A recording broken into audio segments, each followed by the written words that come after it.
The Knight in Shining Armor, Chapter 3, The Path of Truth. When the knight awoke, Merlin was sitting beside him.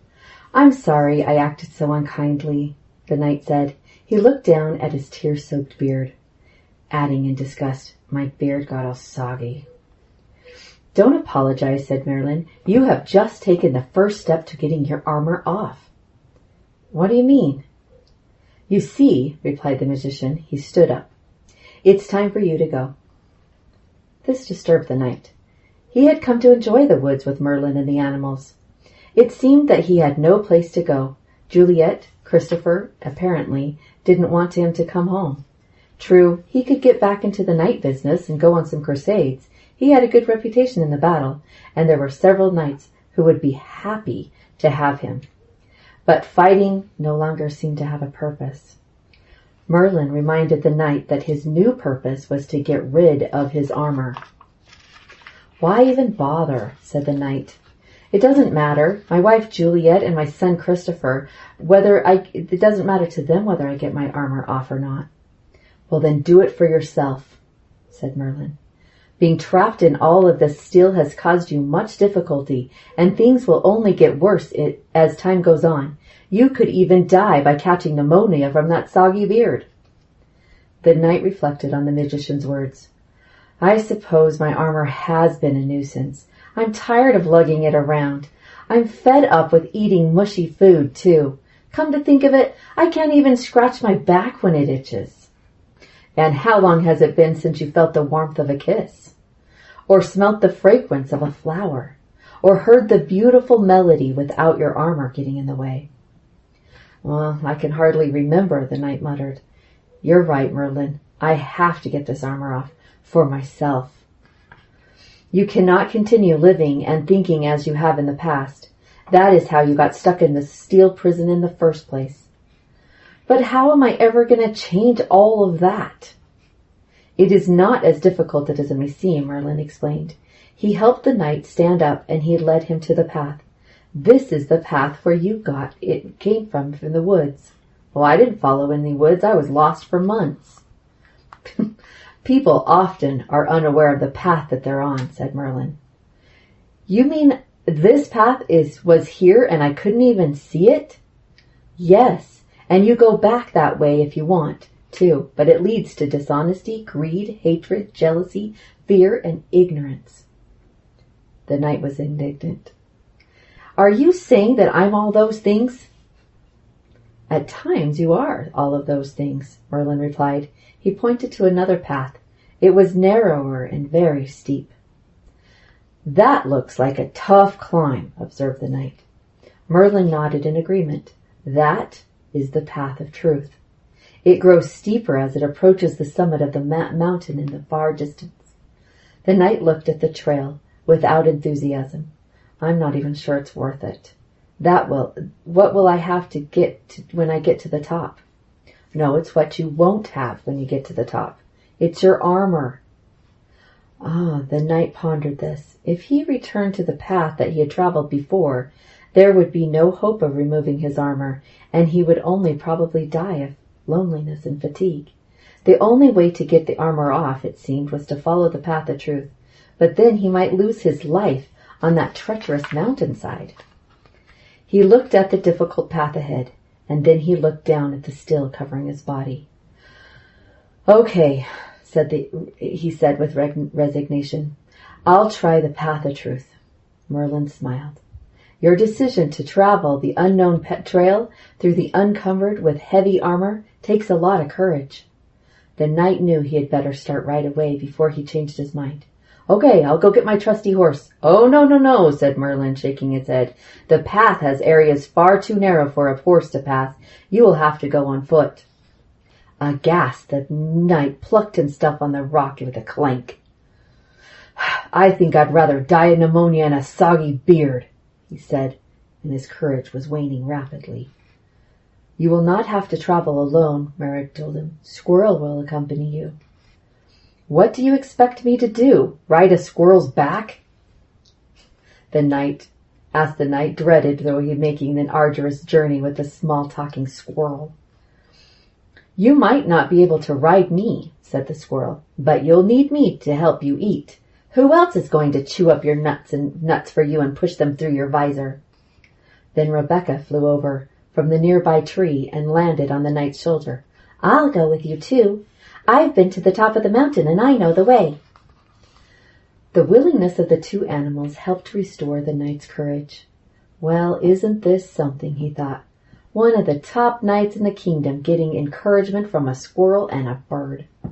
He struggled to his feet, signaling to Merlin that he was ready to begin his journey. As they walked towards the path of truth, the magician took an exquisite golden key from off his neck and gave it to the knight. This key will open the doors of the 3 castles that will block your path. I know, the knight interrupted. There will be a princess inside each castle, and I have to slay the dragon guarding the... Enough! Merlin said sternly. There will not be any princesses in either of those castles. Even if there were, you are in no shape of rescuing anybody. You have to learn to save yourself first. Reprimanded, the knight grew quiet while Merlin continued. The first castle is named Silence, the second, Knowledge, and the third, Will and Daring. Once you enter them, each of them, you will find your way out only after you have learned what you're supposed to learn in each of the castles. Well, this didn't sound nearly as much fun as rescuing a princess. Besides, at the moment, castle tours really didn't seem very appealing to the knight. Well, why can't I just go around them? He asked. If you do, you'll stray from the path and you are certain to get lost.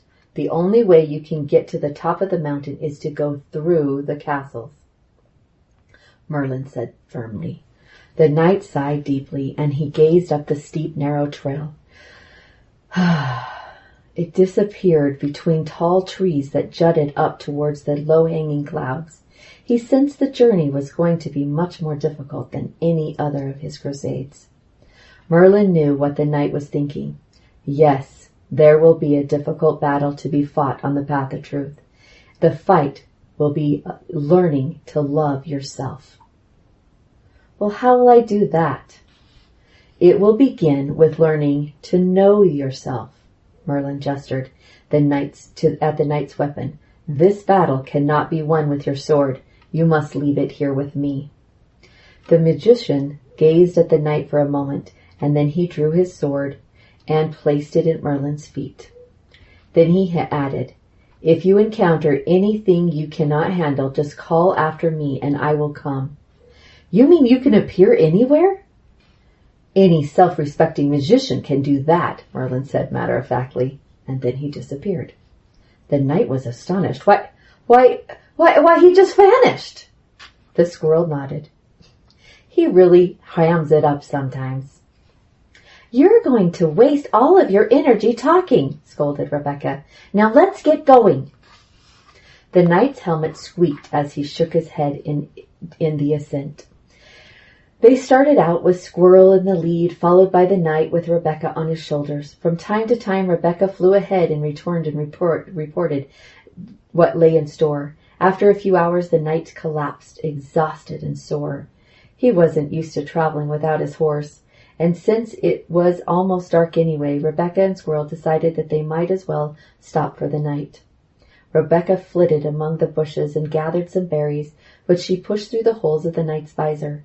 Squirrel went to the nearby brook and filled some walnut shells with water, which the knight drank through the straw that Merlin had given him. Too tired to stay awake for the nuts Squirrel was preparing, the knight fell asleep. He was awakened the next morning by the sun shining in his eyes. Unaccustomed to the glare, he squinted. His visor had never before allowed so much light into his face. As he was trying to figure out the reason for this phenomena, Squirrel and Rebecca were staring at him, chattering and cooing excitedly. Pushing himself to the seated position, he suddenly realized that he could see more. He could see the day more than before. What's more, he could feel the cool air against his face. His visor had broken off. How did that happen, he wondered. Squirrel answered his unspoken question. Well, it rusted off. Yeah, but how? From the tears you cried after you saw your son's blank letter. The knight stopped to think. The sorrow had felt so deep that his armor could not protect him from it. Quite on the contrary, his tears had actually started to break down the steel surrounding him. That's it, he shouted with glee. Tears from real feelings will release me from my armor. He got to his feet faster than he had in years. Squirrel, Rebecca, forsooth, he cried. Let's hit the path of truth. Rebecca and Squirrel were so overjoyed that neither of them mentioned this terrible rhyme. The three of them continued up the mountain. It was an especially fine day for the knight. With his visor gone, he now noticed his tiny sunlit particles of the air and how they flitted through the branches of the tree. Looking closely at the faces of some of the robins, he saw and they didn't look alike. He mentioned this to Rebecca, who hopped up and down and cooing merrily. You're starting to see all the differences in the forms of life because you're starting to see the differences within yourself. The knight tried to figure out exactly what Rebecca meant, but he was too proud to ask, for he still thought a knight should be smarter than a pigeon. Just then, Squirrel, who had gone scouting on ahead, came scampering back. Hey, the Castle of Silence is just over the next thing. It's just over the next rise. Excited at the thought of seeing the first castle, the knight clanked forward even faster. He reached the top of the hill, quite out of breath. Sure enough, the castle loomed ahead, completely blocking the path. The knight sighed with disappointment. Ah, he had expected a very fancy structure. Instead, the Castle of Silence just looked like an ordinary track castle. Rebecca laughed. When you learn to accept instead of expect, you'll find fewer disappointments. The knight nodded at the wisdom of this. I've spent most of my life being very disappointed. I remember lying in my crib thinking I was the most beautiful baby in the whole world, when my nurse looked down at me and said, "You have the face only a mother could love." I wound up being disappointed in myself for being ugly instead of beautiful, and I was disappointed in being the nurse for being so impolite. Well, if you had truly accepted yourself as beautiful, it wouldn't have mattered what she said. You wouldn't have been disappointed, the squirrel explained. This made some sense to the knight. I'm beginning to think animals might be smarter than people. The fact that you can say that makes you smart as we are, the squirrel said, twitching her tail. I don't think it has anything to do with being smart, commented Rebecca. Animals just accept, and humans expect. You'll never hear a rabbit say, I expect the sun to come out this morning so I can go down to the lake and play. If the sun doesn't come out, it won't ruin the rabbit's day. He's happy just being a rabbit. The knight mulled over this. He couldn't recall many people who were happy just being people. As they approached the castle, it appeared larger and larger, and when they reached the door, the knight took out the golden key from his neck and inserted it into the lock. As he turned the key, Rebecca whispered, We're not going in with you. The knight, who was learning to love and trust these two animals, was disappointed again. He almost said it out loud, but he caught himself. I'm expecting again. The animals knew the knight was reluctant to step into the castle. We'll show you to the door, said the squirrel, but you will walk through it alone. Rebecca said cheerily, We'll meet you on the other side, though. Nodding, the knight took a deep breath and opened the door wide.